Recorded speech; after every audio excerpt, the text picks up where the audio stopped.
President Trump is still liable for everything he did while he was in office. Didn't get away with anything yet. We all know that Trump was acquitted in front of the Senate.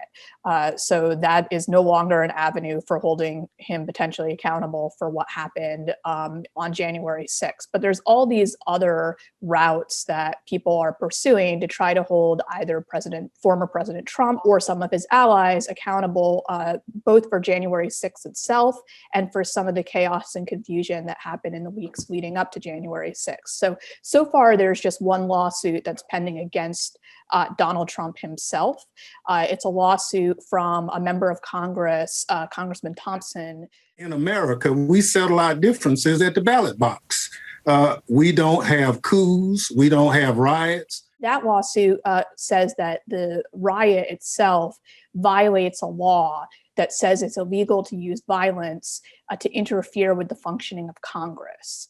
That Ku Klux Klan law was basically put on the books to protect Southerners and other people from the Klan who didn't want this great country of ours to survive. But thank goodness it did, and now here we come full circle. We're going to see years of criminal action against those people who actually went into the Capitol. And some of their attorneys have said that they're likely to argue in court that they're not entirely responsible for what happened. So what we're going to get is a few years in the DC courts of courtroom discussion and debate over how culpable Donald Trump and Rudy Giuliani and some of these other people are for what happened on January 6th.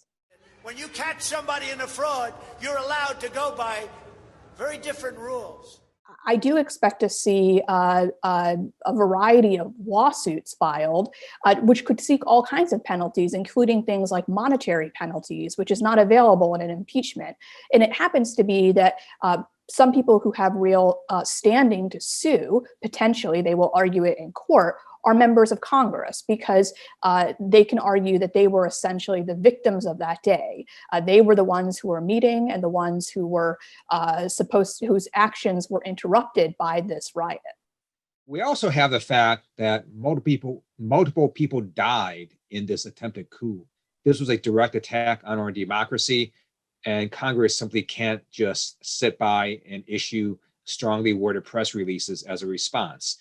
Doing nothing is not an option. Now there is a criminal investigation, we know, underway in the state of Georgia, started by a local prosecutor in the Atlanta area who is taking a look at whether any Georgia state laws were broken when Donald Trump and some of his allies worked to pressure state officials in that state to overturn Georgia's results. I just want to find 11,780 votes, which is one more than we have, because we won the state.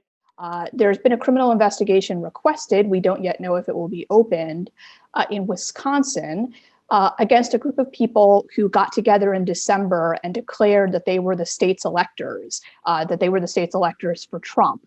That state was actually won by Joe Biden. And so there was this rival meeting that was actually held by the governor to formally appoint the state's electors. But this argues that essentially those people broke the law by pretending to be electors when they were not. We made it. I was just asking Rudy Giuliani actually today about all these efforts that are targeting him. And what he said is that he sees these things as an opportunity because it's a chance to actually go into court and make the same arguments he was making before. He says it's without the filter of the media. And if we're wrong, we will be made fools of. So I do think that one answer that you're going to hear either from, people like Sidney Powell and Rudy Giuliani, and then all the way down to some of the people who actually attacked the Capitol, is they're going to continue to maintain the election was stolen and claim that as some kind of defense. And I think we're going to have to sort of hear from the courts how they feel about that.